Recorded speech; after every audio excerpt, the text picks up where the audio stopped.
ವೈಕುಂಠ ಏಕಾದಶಿ ಸಂಭ್ರಮದ ಪ್ರಯುಕ್ತ ರಾಮಮೂರ್ತಿ ನಗರದ ಬೋವಿ ಕಾಲೋನಿಯಲ್ಲಿರುವ ಪುರಾತನ ದೇಗುಲವಾದ ಶ್ರೀ ಲಕ್ಷ್ಮೀ ವೆಂಕಟರಮಣ ಸ್ವಾಮಿ ದೇಗುಲದಲ್ಲಿ ಮಧ್ಯರಾತ್ರಿ 3 ಗಂಟೆಯಿಂದಲೇ ಸಾವಿರಾರು ಭಕ್ತಾದಿಗಳು ಆಗಮಿಸಿ ದೇವರ ದರ್ಶನ ಪಡೆದರು. ನಮ್ಮ ಹಿಂದೂ ಸಂಪ್ರದಾಯದಂತೆ ಈ ದಿನ ದರ್ಶನ ಪಡೆದ್ರೆ ಸ್ವರ್ಗ ಪ್ರಾಪ್ತಿಯಾಗುತ್ತದೆ ಎಂಬ ನಂಬಿಕೆ ಇರುವ ಕಾರಣ ಭಕ್ತಾದಿಗಳು ದೇವಸ್ಥಾನಕ್ಕೆ ಆಗಮಿಸಿ ದರ್ಶನ ಪಡೆದು ಪಾವನರಾದರು. ದೇವಸ್ಥಾನದ ಆಡಳಿತ ಮಂಡಳಿಯು ಪ್ರತಿ ವರ್ಷದಂತೆ ಈ ವರ್ಷವೂ ಸಹ ವೈಕುಂಠ ದ್ವಾರವನ್ನ ನಿರ್ಮಾಣ ಮಾಡಿ ವೈಕುಂಠ ದ್ವಾರದ ಮೂಲಕ ಹಾದು ಹೋಗಿ ದೇವರ ದರ್ಶನ ಪಡೆಯಲು ವ್ಯವಸ್ಥೆ ಕಲ್ಪಿಸಲಾಗಿತ್ತು. ಭಕ್ತಾದಿಗಳು ಚಳಿಯನ್ನ ಲೆಕ್ಕಿಸದೆ ಸರತಿ ಸಾಲಿನಲ್ಲಿ ನಿಂತು ಶ್ರೀ ವೆಂಕಟಾಚಲನ ದರ್ಶನವನ್ನ ಪಡೆದರು.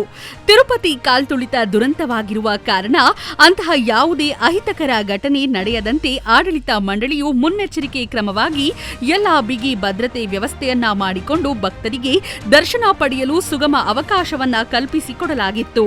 ಇದೇ ಸಂದರ್ಭದಲ್ಲಿ ಕೆಆರ್ಪುರ ಕ್ಷೇತ್ರದ ಶಾಸಕರಾದ ಶ್ರೀ ಬಿಎ ಬಸವರಾಜುರವರು ಮತ್ತು ಅನೇಕ ಗಣ್ಯ ವ್ಯಕ್ತಿಗಳು ದೇವಸ್ಥಾನಕ್ಕೆ ಆಗಮಿಸಿ ಶ್ರೀ ವೆಂಕಟೇಶ್ವರನ ಕೃಪೆಗೆ ಪಾತ್ರರಾದರು.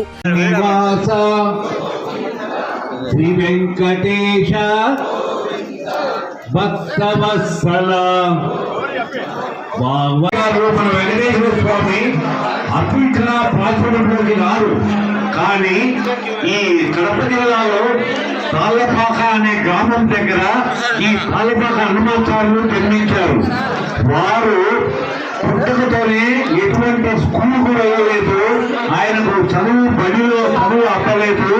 అతను ఒక 10 ఆవులను ఇంట్లో ఉన్న ఆవులను తీసుకుని మేత వేసుకొని మళ్ళీ ఇంటికి తెచ్చేవాళ్ళు. సాయంత్రం హనుమయ్య గోవింద పరమదయాలు గోవింద పద్మనాభ హరి గోవింద తిరుమల వాస గోవింద తులసి వనమాల గోవింద శేషాద్రి నిలయ గోవింద ಶೇಷಶಯನ ಗೋವಿಂದ ಶ್ರೀ ನಿಧಿ ಮತ್ತು ಭುವನೇಶ್ವರಿ ಕೇಬಲ್ ಟಿವಿ ರಾಮಮೂರ್ತಿ ನಗರ.